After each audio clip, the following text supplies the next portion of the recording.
Chapter 11. Name, Rank, and Serial Number. Miller, began Jack Tyler uneasily at the breakfast table the next morning. I'm making up the All-Star soccer team to take over to Cedar Ridge tomorrow. You wouldn't want to join, would you? Sure, said Rudy. Why not? Mike choked on his milk. Chip dropped his fork with a clatter. Jack's eyebrows shot all the way up to his hairline. Yeah. Yeah? If Mike can come, stipulated Rudy. Oh, yeah. Yeah, sure, stammered Jack. Mike who? Former head counselor Webster, said Rudy. Sure, no problem. Jack didn't particularly want Mike on the team, but Miller would make up for it. The way he played soccer, Miller would make up for everybody. I thought you didn't play soccer, sneered Harold Green. Shut up, snapped Mike. Hey, Rudy, he whispered. I thought you didn't play soccer. I don't, whispered Rudy in reply. So why did you volunteer to play? Asked Mike, bewildered. Rudy's eyes gleamed. I'll explain it later. Ralph, you poor, unfortunate sap, gloated Jack Tyler, watching the baseball game between the Algonquian All-Stars and the visiting team from Spruce Valley. If you were a better chess player, you'd be winning this game. Your turn will come, muttered Ralph darkly, throwing his hat in the dirt, stomping on it as Spruce Valley scored yet another run. Tomorrow, in fact, when Cedar Ridge pulverizes you. Don't be too sure, said Jack. We've got a pretty good team this year, and, he paused for effect, Miller's playing. What? How did you do that? What did you promise him? Nothing, said Jack airily. I just asked him to play, and he said sure. But he didn't want to play baseball, protested Ralph in agony. Why didn't he want to play on my team? Who knows, said Jack, and who cares? I'm not one to look a gift horse in the mouth. He's going to play, and we're going to win. The crack of a bat signified another hit for Spruce Valley. Congratulations, moaned Ralph, holding his head. Well, demanded Mike as he and Rudy settled down in arts and crafts to work on their tie racks. He looked around to make sure that Pierre was out of earshot. What's the big idea? Why did you agree to play for the soccer team? And why on earth did you volunteer me? I hate soccer. Think, said Rudy with great relish. Tomorrow, as members of the Alcatraz All-Star soccer team, we are going to Cedar Ridge. Cedar Ridge is on the mainland. Presto, opportunity knocks. We're going to escape in the middle of a soccer game? Asked Mike incredulously. Shh, yes, said Rudy. On the way there, we'll pick out a meeting place. Then, during the game, we'll find some way to take off. What's the meeting place for? Asked Mike anxiously. In case we get separated, Rudy explained. It'll probably work best if only one of us takes off first. Then, while the other clones are looking for the first guy, the other guy runs off in the confusion. Then we meet and go home. Simple. Mike laughed nervously. And if we're caught? Rudy shrugged. They'll haul us back the way they always do, and we'll lug a little more garbage. Pierre strolled over to them. Hi, how are the tie racks coming? Rudy held up his untouched pieces of wood. How do you like it so far? Pierre laughed. You know, I expect better than that from the former camp director. His glance took in Mike, and his chief exec. Rudy raised his eyebrows. I expect more patience and understanding from a man who won so many ribbons yesterday. Pierre reached into his pocket. 7, to be exact. Say, Miller, I just heard that you're going to play for the soccer team. Is it true? I have no privacy, Rudy complained. Then you're playing? Repeated Pierre. Yes. That's just great. I'm glad to hear it. Okay, don't let me disturb you. Keep working on the old tie racks, and tomorrow you show Cedar Ridge what it's all about. Oh, we intend to, said Rudy earnestly. The beaver was having a good day. He had not been disturbed at all. The dam was nearing completion, rising strong and firm above the water level. Soon he would finish it, and the stream would widen into the pond he needed. He stopped in his labors and sniffed the air. It was still a good few days before the rain would come, and when it did, he would be ready. "Congratulations to us!" exclaimed Frank, waving his arms in victory among the rest of the counselors at that night's meeting. "We have done it! We have made a camper out of Rudy Miller." "We have indeed," agreed Jack Tyler jubilantly.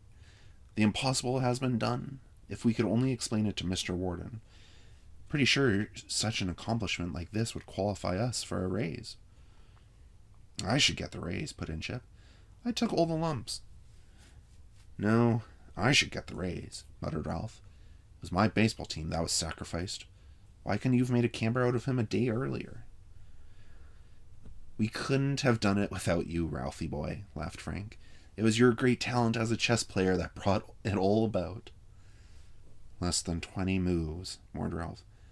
"That kid plays chess like Magnus Carlsen." "And soccer like Messi," crowed Jack, anticipating tomorrow. "And he runs like Usain Bolt," added Chip, breaking into a broad grin. "We've got the intercamp track meeting coming up next week." "Ugh, I wish we had some champagne," said Frank wistfully. "We could toast Algonquian, the new Ontario champions, at everything." "Except baseball," added Ralph sourly. "We were eliminated today, as you might have guessed." "I'm wondering," said Pierre thoughtfully, "what would make a kid like Miller have such a change of heart?" "Oh, that's easy," said Frank. "Yesterday did it. Miller had a ball, and so did all the other guys, and so did we, for that matter." "Hey, Frank," said Leo Martin, "did Mr. Warden give you any flack about yesterday?" "No," laughed Frank. "A couple of times he looked as if he wanted to ask a question or two, but then he thought better of it. I don't think he wants to know, and I sure don't want to tell him. He wouldn't understand anyway." "I want to go to that soccer match tomorrow," said Chip, "and watch Miller crush Cedar Ridge. Pierre, how about looking out for my cabin for the day?" "Well, I thought I'd go to the soccer game," began Pierre. "No fair," yelled Dave. "I never get off the island. This time it's my turn." "No chance," snapped Ralph.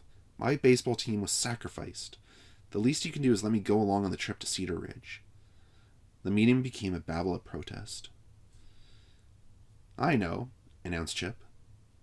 "We'll get Miller to pick a number at random. Say 13. "We'll draw lots," decided Frank. "That's the only square way." Early the next afternoon, the Camp Algonquian bus pulled up in front of a huge sign that read, "Welcome to Camp Cedar Ridge, the Funshine Place." All camps looked alike to Mike Webster, and Cedar Ridge was no exception. There were the usual cabins, buildings, and athletic facilities just like those at Algonquian. There was the "you must have fun" atmosphere, although in this place it was probably funshine. Even the counselors looked and dressed the same. "All cloned from the same master cell," commented Rudy to Mike. "I can hardly wait to see the camp director's legs." The boys had been traveling for over an hour. They had left Algonquian Island by lunch at 1 o'clock. A bus had been waiting for them at the mainland receiving dock, and they had driven about 50 kilometers, according to Rudy's calculations, in a southeasterly direction. "Look," whispered Rudy as the team rattled off the bus. "Do you see that big road sign down there around the bend? The woods are right up to the highway at that point. We'll meet just inside the woods by that sign. Got it?" "Yeah, but how do we get there?" squeaked Mike. "I'll figure that out when I see the soccer field," said Rudy. "All right," chirped Jack. "Who's going to win?" "We are," cheered the Algonquian boys. Chip, who had picked the longest straw at yesterday's counselors' meeting and was convinced that his bad luck was changing, placed a large, meaty hand on Rudy's slender shoulder. "I'm expecting great things from you out there, Miller. I'm really glad you got smart and joined the team." "I'm glad too," said Rudy poker-faced. A Cedar Ridge counselor, the image of Frank, jogged up to greet them. "Hi there, Jack. Back for more?" "We'll see," said Jack smugly. "Come on, you guys, let's move," bellowed Chip, and the team trotted off toward the soccer field, where the Cedar Ridge All-Stars were already warming up. Perfect, approved Rudy to Mike, who was jogging along beside him. The soccer field goes right up to the trees. Here's the plan. We'll play for a little while to get the clones really excited. Then, when the time is right, I'm going to kick the ball into the woods. You go after it and keep on going. While they're looking for you, I'll slip away and we'll meet at the sign. But, Mike began. Rudy shrugged. If you don't want to go, I'll look for that ball myself. I'll go, gulped Mike. It's 5-0. 5-0, howled Chip as Rudy maneuvered his way up the field and kicked another goal. Jack uttered a hoarse cry of joy and cast a triumphant look toward the Cedar Ridge counselors, who were huddled on the sidelines trying to hide their dismay. Algonquian had always been an easy mark at soccer, and at everything else for that matter. What was going on here? Who was this kid who had scored all their goals and handled a soccer ball as if it was glued to his feet? On the field, Rudy stole the ball and began snaking his way through the Cedar Ridge players, relentlessly moving toward their goal. Out of the corner of his eye, he saw Mike standing near the out-of-bounds line in the corner of the goal. Mike would never be in a better position than this. Rudy drew his leg back and kicked. The ball whizzed by the goal and sailed into the woods just beyond where Mike was positioned. I'll get it, called Mike as he disappeared after the ball. He missed, Chip explained, astounded. Miller missed. It's about time, too, growled the Cedar Ridge coach. But Miller doesn't miss, ever. Chip turned to Jack. Why would he miss? Why wouldn't he? Said Jack impatiently. He's human. Not Miller, Chip insisted. He hits what he aims for. That's silly, said Jack. You've hardly seen him play at all. I've seen enough, said Chip. Enough to know he doesn't miss. Why did he miss? I don't know, said Jack, beginning to pace. Where's Webster with that ball? Webster, repeated Chip. Webster. Miller! Rudy was successfully mingling with the spectators on the sidelines and edging himself ever closer to the trees. Hold that kid, bellowed Chip, starting to run toward Rudy. It's a trick, he yelled over his shoulder at Jack. A trick. You find Webster. I'll get Miller. Jack tore off into the woods where the ball and then Mike had disappeared.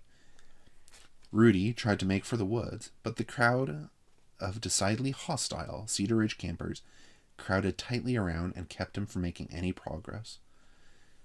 Finally, he assumed a resigned look and raised his arms in surrender. Comrade, he said mildly as Chip came puffing up. Shut up, Miller, and get those hands down. Now where's Webster? Who? Asked Rudy innocently. Your accomplice, Webster, yelled Chip.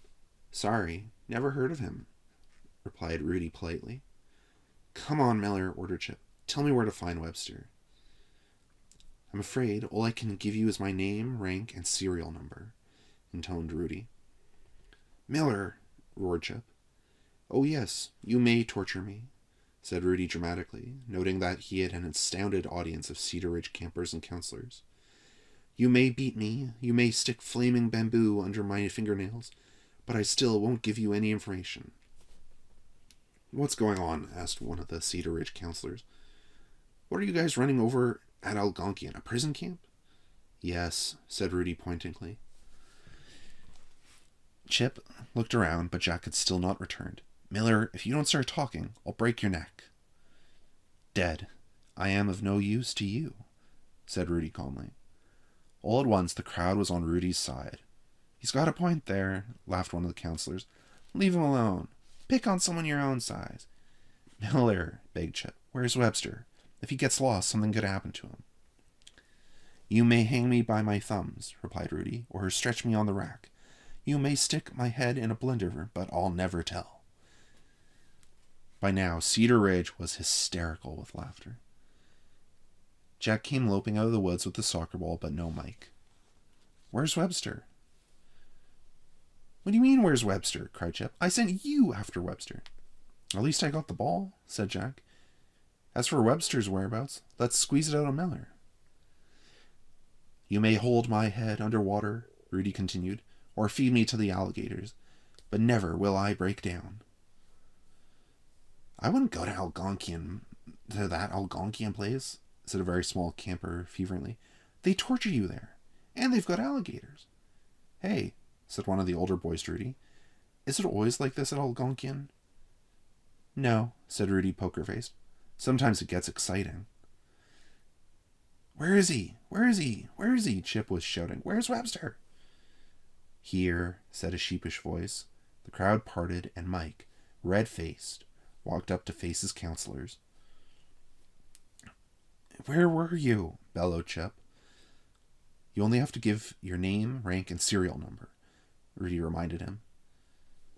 I couldn't find the ball, suggested Mike hopefully. Can it? Snapped Chip. I know where you were. Then why did you ask? Said Rudy. 5 more days work detail for the 2 of you, yelled Chip. Hey guys, put in Jack. Could we finish the game?